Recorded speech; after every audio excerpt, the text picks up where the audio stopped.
इस वीडियो में हम लोग डिस्कस करने वाले हैं एलिफ शफाक का लिखा हुआ ब्लैक मिल्क इस नॉवल के बारे में। इसका समरी हम लोग डिस्कस करेंगे और साथ में ऑथर का कुछ बैकग्राउंड भी पता करते हुए चलेंगे ताकि पूरा चीज़ को क्रिटिकली हम लोग लिंक कर सके। इस वीडियो का पीडीएफ आपको टेलीग्राम चैनल में मिल जाएगा। टेलीग्राम चैनल का लिंक आपको मेरे यूट्यूब चैनल के डिस्क्रिप्शन में मिल जाएगा, वहाँ से आप लोग ज्वाइन कर सकते हैं। तो आइए वीडियो को शुरू करते हैं।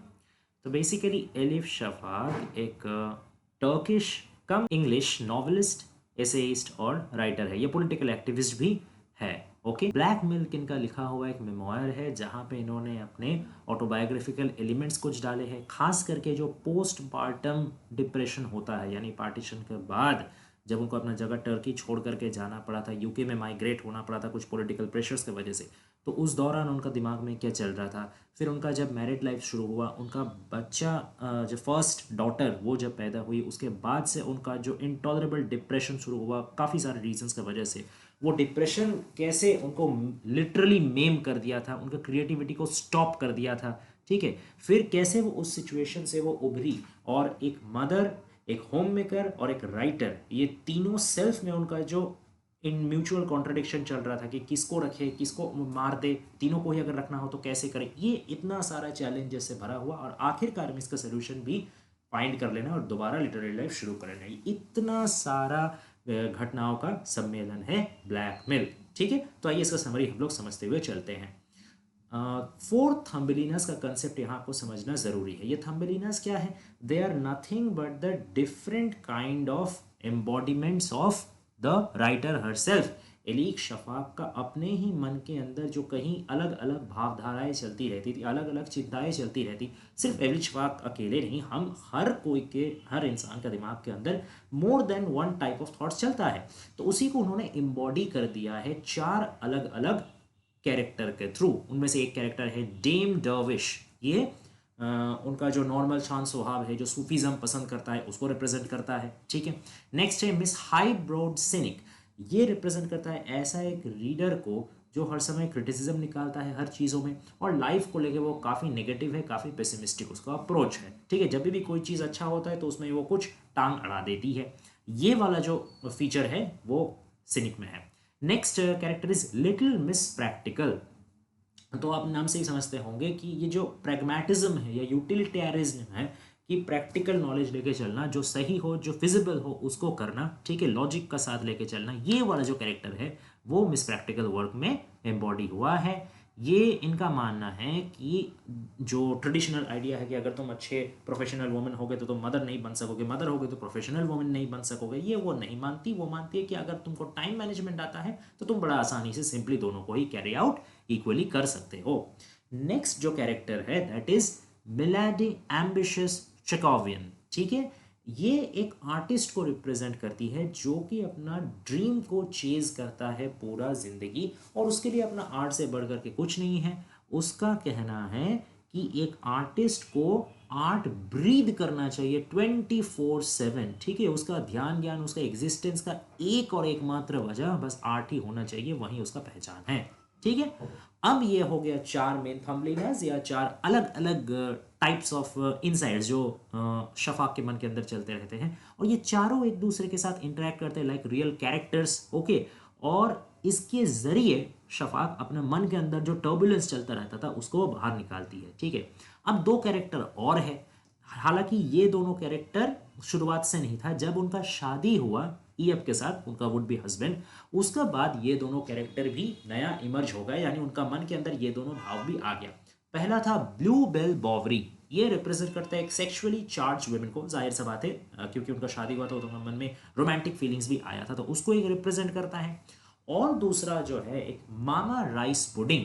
आप नाम से ही अंदाजा लगा सकते हैं ये एक नर्चरिंग मदरहुड का सिंबल है कि क्योंकि अब उनका बेबी होने वाला है, वो प्रेग्नेंट है, तो उस दौरान मदरहुड वाला भाव उनमें काफ़ी ज़्यादा आता है। और ये नॉवेल में भी ये जो मामा राइस पुडिंग कैरेक्टर है ना, ये हमेशा सब उनको बोलते रहता है कि तुम राइटर बनना छोड़ दो, असली सक्सेस राइटर बनने में, प्रोफेशन में नहीं है, बेबी प्रोड्यूस करके उनको अच्छा से पैदाइश परवरिश करना वही एक वुमेन का, नोबल वुमेन का पहचान है, तो तुम वही करो। ठीक है, तो ये आप कह सकते हैं कि ट्रेडिशनल जो एक मदरहुड वाला सिंबल है उसका ये काफ़ी बड़ा समर्थक है। अब इनका जो हस्बैंड ईयप थे, ये इनको चल जाना पड़ा था जस्ट शादी का बाद जब उनका पहला बच्चा उनका डॉटर पैदा हुआ, उसी का बाद कुछ अनप्रेसिडेंटेड सर्कमस्टेंस की वजह से उनको मिलिट्री सर्विस देने के लिए मतलब टर्की का वॉर में चल जाना पड़ा था। और उस टाइम वो इससे इनकार भी नहीं कर पाते थे क्योंकि military service is compulsory in Turkey. ठीक है, अब क्या हुआ, इस दौरान इनको कंप्लीटली अकेला रहना पड़ा था शफाक को, और उनकी जो न्यू बॉर्न बेबी है जिसका नाम था शहराजाद, उनकी बेटी, उनको कंप्लीटली अकेला रहना पड़ा था। ये जो फेज था ना, ये उनके लिए, शफाक के लिए काफ़ी इनटॉलरेबल था। वो बुक में हर जगह वो काफ़ी अच्छे से बेहतर तरीके से इसको डिस्क्राइब करती है कि कैसे बिना कोई संगी साथी का, बिना हस्बैंड का सपोर्ट का वो और उनके डॉटर अकेले हैं। डिफरेंट डिफरेंट टाइप के समस्या तो उनका हो ही रहे हैं, प्लस एक और जो सबसे बड़ा परेशानी है वो है लिटररी बैरनेस। यानी पहली बार उनका डॉटर होने के बाद, ये पहली, और उनका हस्बैंड छोड़ जाने के बाद, ये जो उनका दिमाग में अजीब सा एक टेंशन, एंजाइटी, डिप्रेशन क्रिएट हो रहा है ना, ये उनके एडल्ट लाइफ में पहली बार हुआ कि उनको साहित्य प्रोड्यूस करने से रोक रहा। For the first time in her life she could not find the source of inspiration, she could not find the creativity spring. Words जैसे उनके पास आ नहीं रहा था, वो लिख नहीं पा रही थी। ठीक है, अब इस टाइम में क्या, at the back of the head वो सुन पाती थी डिफरेंट काइंड ऑफ वॉइसेज, सच में काफ़ी सारे आदमी मिलके उनके कान के सामने चिल्ला रहा हो। तो ये सब चीज़ उनका एक तरीके का मेंटल डिसऑर्डर को भी व्यक्त करता है कि कितना ज़्यादा एंजाइटी का गिरफ्त में वो आ गई थी कि उनका साइकोसोमैटिक डिसऑर्डर होना शुरू हो गया था। और उनको खुद भी जो टर्की छोड़ करके यूके में जाना पड़ा था, उसका वजह ये था कि जब तक वो टर्की में थी तो वो काफ़ी पॉलिटिकली एक्टिव भी थी, प्लस वो अपने राइटिंग्स के ज़रिए जो जो चीज़ उनको सही नहीं लगता था उसके खिलाफ आवाज़ उठाती थी। जो चाइल्ड अब्यूज़ होता था ना, और जो आर्मेनियन जेनोसाइड था, ये दोनों टॉपिक को लेकर के वो काफ़ी ज़्यादा ओपनली स्पीक करती थी, और इसी वजह से उनको पॉलिटिकली टारगेट किया गया। उन पर प्रेशर्स आना शुरू हुए, लीगल प्रेशर्स भी, उनके खिलाफ लीगल कार्रवाई भी शुरू हुई, जिसका वजह से उनको और कोई चारा नहीं था rather than migrating to UK, इसलिए उनको यूके माइग्रेट करना पड़ा। अब यहाँ पे एक ईस्टर्न वेस्टर्न उनका फ्यूड भी आ गया कि मतलब टर्की में जो ओरिएंटल कल्चर चलता है, यूके में जो एक वेस्टर्न कल्चर चलता है। तो आप सोचिए एक ही टाइम में उनको कितना सारा टाइप का कन्फ्लिक्टिंग सिचुएशन हैंडल करना पड़ता। पहले तो वो माँ बनने वाली थी या माँ बनी थी, नई नई माँ बनी थी, तो ये इटसेल्फ एक बहुत बड़ा चैलेंजिंग फेज है, बोथ फिजिकली एंड मेंटली। ठीक है, उसमें से उनका हस्बैंड जिनको सबसे ज़्यादा ज़रूरत था उनके पास रहने का, वो भी अपने कुछ मजबूरी की वजह से साथ नहीं रह पाए, ये दूसरा।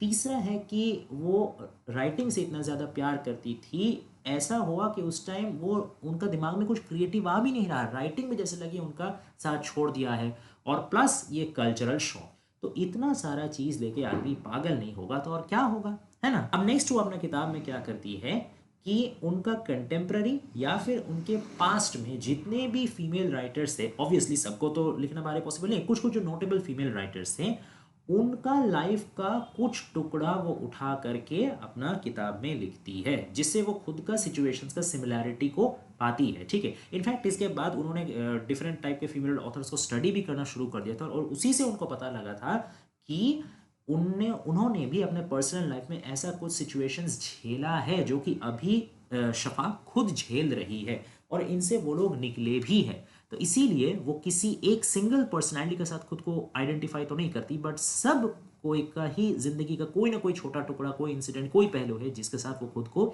एकत्रित, खुद को एक समान मानती है। तो ये एक तरीके से एक पोएटिक सिस्टरहुड वो क्रिएट कर ली है। अब इनमें से कुछ जाने माने नाम क्या आ जाएंगे, जेल्डा फिट्जराल्ड, इनको तो जानते होंगे, एफ स्कॉट फिट्जराल्ड के वाइफ, फिर Toni Morrison, Sylvia Plath, Jane Austen, Alice Walker, Dorothy Parker. ठीक है, तो ऐसा और भी ढेर सारा कुछ कुछ फीमेल ऑथर्स थे जिनके बारे में, जिनकी ज़िंदगी के बारे में कुछ कुछ टुकड़े उन्होंने यहाँ रिप्रेजेंट किया है। फिर वो एक क्वेश्चन उठाती है कि अगर शेक्सपियर का एक सिस्टर होता जो कि उनका ही जैसे इक्वली गिफ्टेड टैलेंटेड राइटर होता, या फिर फुजूली का भी कोई अगर सिस्टर होता जो उनका ही जैसा गिफ्टेड पोएट होता, तो वो दोनों क्या करते। क्या वो दोनों अपना राइटिंग करियर को छोड़ देते और एक अच्छा वाइफ, एक अच्छा माँ बनते, या फिर अच्छा माँ और अच्छा वाइफ ना बन के, शादी का झमेले में ना पड़ के वो लोग अपना लिटरेरी करियर को ही एडवांस करते, या फिर वो लोग दोनों ही करते। और अगर दोनों एक साथ करते तो क्या वो लोग परफेक्ट रहते।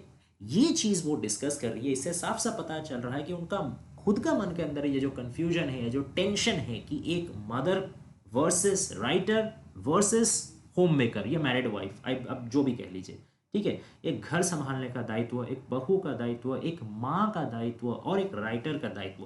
पहले पहले वो कोशिश कर रही थी कि एक साथ वो अपना प्रोफेशनली राइटरहुड भी संभाले और मदरहुड भी संभाले, ठीक है।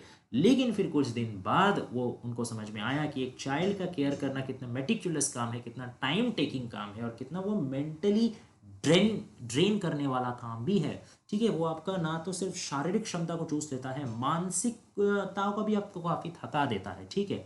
और इसी बीच क्योंकि उनका जो लिटरेरी बैरननेस आ गया था तो उनको इम्पॉसिबल लगा गया अब मैं इससे कैसे निकलूंगा, ठीक। और खास करके जो नए नए माँ बनते हैं उनके लिए तो ये तरीके का डिप्रेशन और भी ज़्यादा डिजास्टर हो जाता है rather than a single woman, okay, who is not being a mother. एक कोटेशन भी उनका किताब में से एक लाइन है, देखिए मैंने यहाँ इंडेंट भी किया है, यह दिखाने के लिए कि उनका मन में लिटरेरी लव का कितना जगह था और वो उनके लिए कितने मायने रखता था, और जिसका वजह से ये लिटरेरी लव खत्म हो जाने की वजह से या लिटरेरी क्रिएटिविटी खत्म हो जाने की वजह से उनका जिंदगी क्यों इतना मतलब उथल पुथल हो गया, उसका आप यही कोटेशन से ही समझ जाएंगे।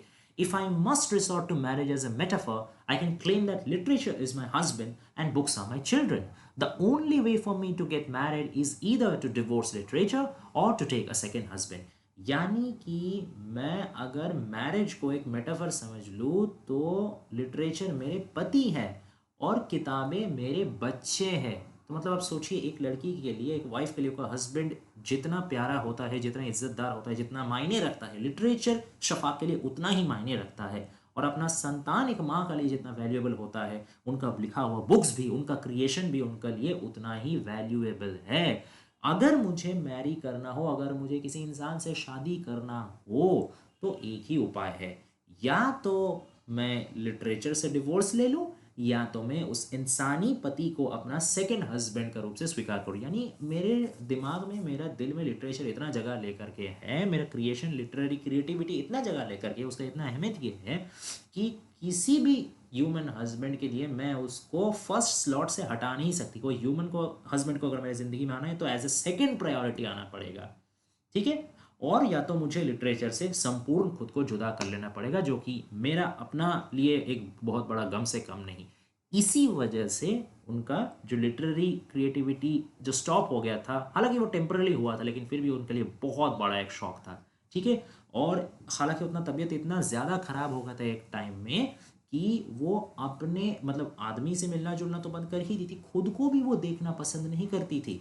वो अपना बुक में लिखी है कि मिरर्स जो है ना वो आदमी के सबसे बड़े दुश्मन बन जाते हैं तब जब उनका सेल्फ एस्टीम एकदम लो हो जाता है और उनको चारों तरफ से डिप्रेशन का बादल घेर लेता है। तब आदमी खुद का सामना खुद नहीं कर पाता, क्योंकि वो खुद ये देख नहीं पाएगा, वो खुद ये एक्सेप्ट नहीं कर पाएगा कि how much scared I have become, है ना। इसलिए एक तरीके से आइसोलेट कर। लेकिन हाँ, ये नॉवेल जब वो एंड करती है, मेमोयर जब वो एंड करती है तो पार्शियली मदरहुड को कोसती नहीं है, वो ये भी बताती है कि मदरहुड का कुछ कुछ ब्यूटीफुल साइड्स भी है, मदरहुड का अपना एक हैप्पीनेस भी है, और एक मदर होना उनका एक राइटर होने पे काफ़ी प्रभाव भी किया है, काफ़ी उसको बेटरमेंट भी किया है, ठीक है। तो उनका मदरहुड का एक्सपीरियंस वन साइडेडली उनका लिटरेरी एक्सपीरियंस को लॉस नहीं किया है, बाकी एक तरीके से उसको कॉम्प्लीमेंट भी किया है। हाँ, लेकिन जो ट्यूमल्टस सिचुएशन आ गया था, यहीं से उन्होंने काफ़ी चीज़ सीखा कि दिमाग ठंडा रखना बहुत ज़रूरी है। और एक चीज़ हमेशा याद रखना है कि जितनी भी ट्रबल्स क्यों ना आए, उसके बाद एक टाइम उसका राहत भी आएगा। अगर तूफान हो रहा है तो शांति भी आएगा। बस अपना जो किरदार है वो बनाए रखना है, किसी भी तरीके का प्रेशर में आके खुद को छुपा नहीं देना है, खुद को दबा नहीं लेना है, खुद के अंदर ये जो डिफरेंट डिफरेंट वॉइसेस है उसको मिटा नहीं देना है। और ज़रूरत का वक्त अगर किसी से हेल्प मांगना हो या कुछ भी तरीके का असिस्टेंस मांगना हो तो उसमें भी शर्माना नहीं है। This is a part of life, ठीक है। तो ये था उनका पूरा मेमोयर। आशा करते हैं आपको समझ में आया होगा। अगर वीडियो पसंद आए तो चैनल को लाइक कर दीजिए, सब्सक्राइब कर दीजिए और नोटिफिकेशन बेल टर्न ऑन कर दीजिए ताकि वीडियो जब भी अपलोड हो सबसे पहले आप तक खबर पहुंचे। और ऐसे ही और भी prose, poetry, poem, novel, drama या कोई भी चीज़ के ऊपर आपको मदद का दरकार हो तो प्लीज़ कॉमेंट डाउन कीजिए, हम लोग उसमें जल्दी से जल्दी वीडियो बनाएंगे। Thanks for watching guys, please take